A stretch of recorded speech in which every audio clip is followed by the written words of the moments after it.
Hello மக்களே, திருவள்ளூர் நேதாஜி சாலையில் இருக்க நம்ம நேதாஜி தொடக்கப்பள்ளியில 4th ஸ்டாண்டர்ட் படிக்கிற டினிஷ் பற்களோட பெயர்களை நமக்கு சொல்ல வராங்க. அதை பத்தின வேற தகவல்களும் சொல்றாங்க. கேட்கலாமா? Hi, I am Dindis. I am studying in 4th standard.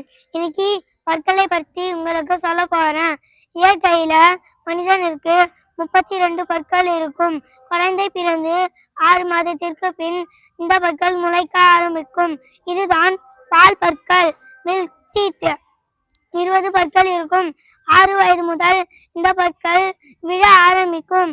இது நிரந்தர பற்கள், பெர்மனன்ட் டீத். இந்த பற்கள் விழுந்தால் மீண்டும் முளைக்காது. இப்ப பற்களை பத்தி பார்க்கலாம். நம்மளுக்கு முன்னாடி தெரிகிற மேல் வரிசையில் இருக்க 4 பல்லும் கீழ் வரிசையில் இருக்க 4 பல்லும் வெட்டு பற்கள் ஆகும். இது இங்கிலீஷ்ல இன்சிசஸ்னு சொல்லுவாங்க. இது உணவை வெட்டி துண்டாக்க உதவும். அதே நேரத்துல நம்ம தெளிவா பேசுவதற்கும் உதவும். இந்த வெட்டு பற்களுக்கு பக்கத்துல இருக்கிற இந்த பற்கள் தான் கூர்மையான பல் தான் கோரைப்பல். இந்த மேல் வரிசையில இந்த பக்கம் 1, இந்த பக்கம் 1, கீழ் வரிசையில இந்த பக்கம் 1, இந்த பக்கம் 1. இது மொத்தம் 4 பற்கள் இருக்கும். இது இங்கிலீஷ்ல கெனைன்ஸ்னு சொல்லுவாங்க. இது கடினமான பொருட்களை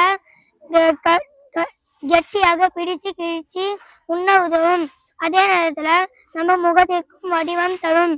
இந்த கூர்மையான பற்களுக்கு பக்கத்துல இருக்கிற இந்த பற்கள் தான் முன்கடைவாய் பற்கள்.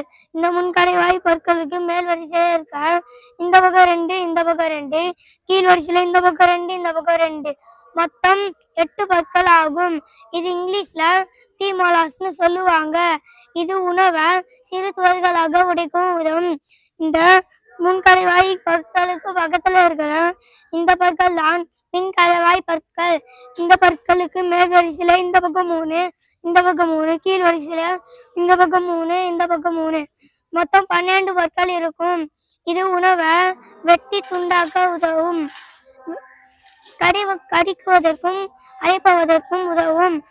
இது இங்கிலீஷ்ல மோலார்ஸ்னு சொல்லுவாங்க.